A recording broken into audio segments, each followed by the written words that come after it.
Okay, in this video I'm just going to show you your finishing touches for the maze and what your final product should be able to do and how it should behave. Now, everything that we have right now is very step by step. Like you have to click 1,000 times to make a maze. You have to click 1,000 times to solve a maze. We don't want that in the final product. We actually want it to be very animated. Now, and automated. This deal right here is in the constructor for your maze. When you create a maze, you are calling in the very beginning, before you even get to see it, you're calling carve a random maze. Now right now, carve a random maze is all it does at this moment is gets ready for the maze. It makes the left side red, the right side red, finds entrance, finds exit. That's all it does.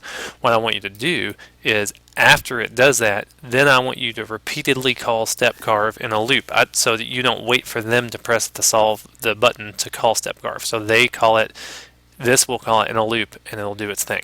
So in here, you're going to fix it up so that it will call step carve on its own. And once you've done that, you're going to see, when you run it, you'll see this, right? So instead of like running it and having to click to create, I just want this to show up. Gorgeous. Now, one other thing I want to talk to you about in your action performed, which I cannot find my action performed right here.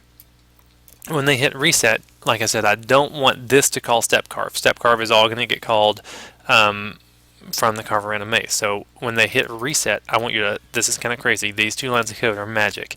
Throw away the old maze, toss it in the trash. Create a new maze.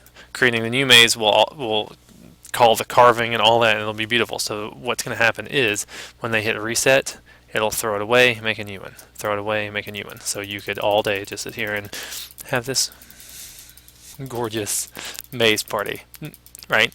So reset will dispose the old one, make a new one. Dispose the old one, make a new one.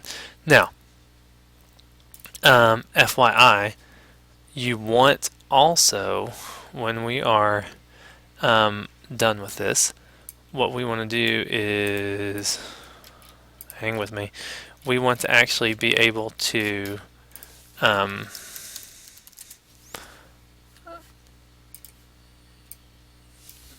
be a little fancier, and we want to be able to do something like this. Whoops.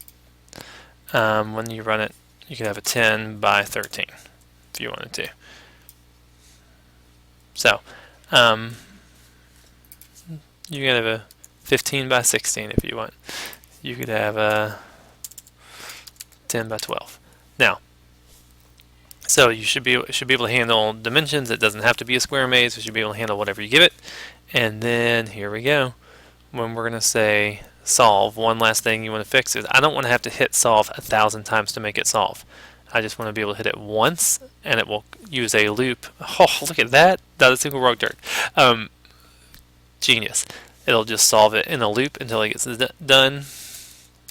So you should have this kind of functionality. Reset makes a new maze. Solve, one click of solve has it do its thing, and it's animated and it's beautiful. Reset, solve. So I want, that's the kind of, oh, come back. That's the kind of functionality that you want, is that it can just do its thing. One click to, I never have to click to create. I never have to click to solve. One click makes it solve. Now to make the animation go smoother, you're going to need this function called pause. Like I would use a pause function. Let me find it.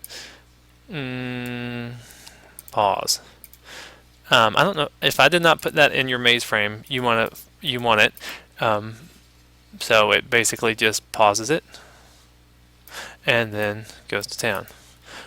So what you would use this for is you would make a step of the solve and then pause and step and pause and step and pause so that you have an animation. But once you've got that, an animated solve, the reset makes a brand new maze. You can specify the dimensions. The thing is, you don't want, one last thing is you want to make it prettier than this because that's really ugly and you don't want it to be that ugly. But besides that, you've got it.